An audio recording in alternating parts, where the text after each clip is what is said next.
Okay, in the last video we looked at the basic outline of your essay when it comes into the main part. But what we're going to look at now is what do we mean by this P.E.E. business. Now, a lot of the times in English, or actually in your education, you'll find technical terms for things you normally do. So for example, if I said to you something like, have you had breakfast this morning? That's obviously very simple, very easy to follow. If I say, did you have your nutrition intake? It means the same thing, but it's just not a way you're used to being presented it. P.E. is actually very simple and very similar. So for example, if I take a very simple statement, I don't like Mark, he called you an idiot, I don't want to hang around with him, he always makes fun of people. So we have a very simple, believe it or not, P.E. point. I've made a point in saying I don't like Mark. I've supported it by the fact that he's called you an idiot, and that's actually my quotation because I'm actually quoting something that Mark has said. And I don't want to hang out with him anymore. He's always making fun of people. So I've explained my point and my evidence, why they're linked, and why I'm taking a subsequent course of action. So it's not actually that difficult or that bizarre. How it's presented sometimes is what students don't do a lot of, is they think that the explanation is just a little add-on, but the explanation is where you actually get the most marks. Now in the explanation you're going to talk about a range of things, or you have the opportunity to talk about a range of things. So let's look at some of the things that we could actually talk about, and then we'll link it into examples from our previous essay openings for Inspector Calls and for Of Mice and Men. So first of all, if I make my point, I want to just be clear.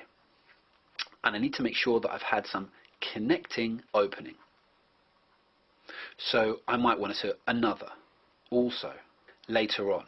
This is a simple paragraph opening variation that's going to get me marks. Now if I'm talking about the opposite of the previous paragraph that I wrote, I can just put however, yet, on the other hand. And these are going to be my negative connectives, which means I'm changing the topic sentence.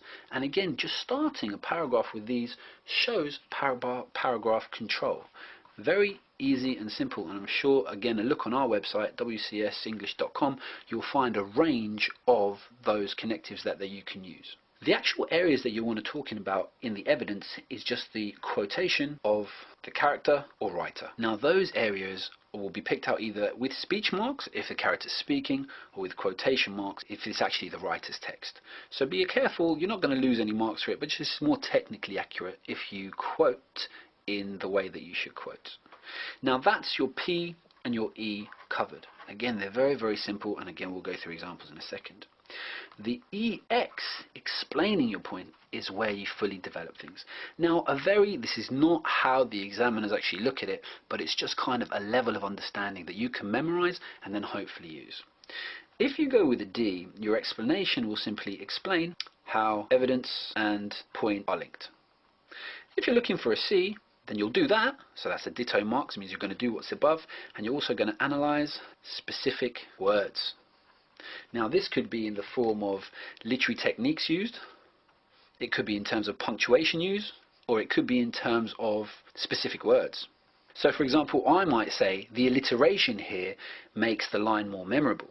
The use of the exclamation mark really emphasizes what he's saying to show how intense it is. The use of the specific word destroy shows how final his actions are going to be. So that's just examples, and like I say, we'll bring it in together in a point later. If I want to move up then to a B and show that kind of understanding, I need to do all this, but I also want to mention I'm aware of the writer's intention. What was he trying to make us aware of with that? And also the effect on audience. How does this tie in to the audience's reaction, and what are they supposed to learn from it? Now the writer's intention and the audience, the effect on the audience are similar yet different. The writer may intend something, but there might be multiple actions on the audience, multiple things that they will actually be thinking.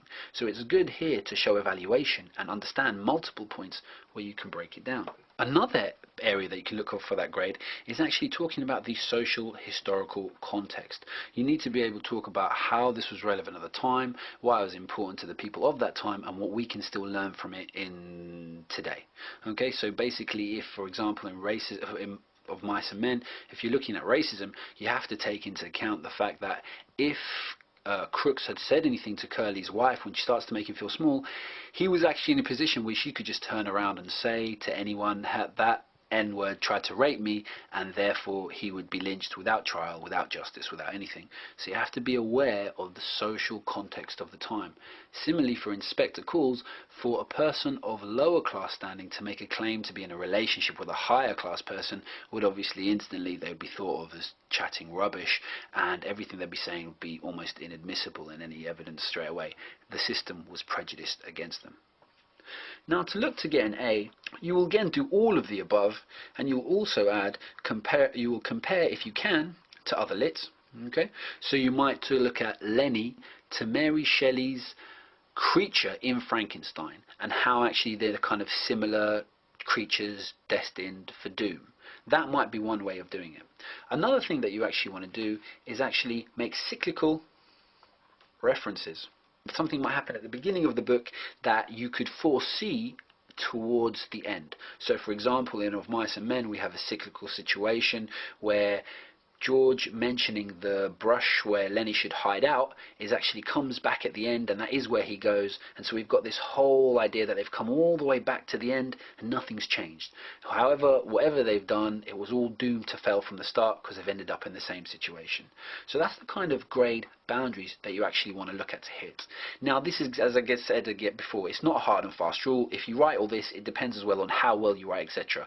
But if you get into the practice of analysing each P.E.E. point using these as a rule, you're going to start developing your writing, and then you'll pick exactly which ones would be best to use with which quotes. And in the next video we'll go into some examples.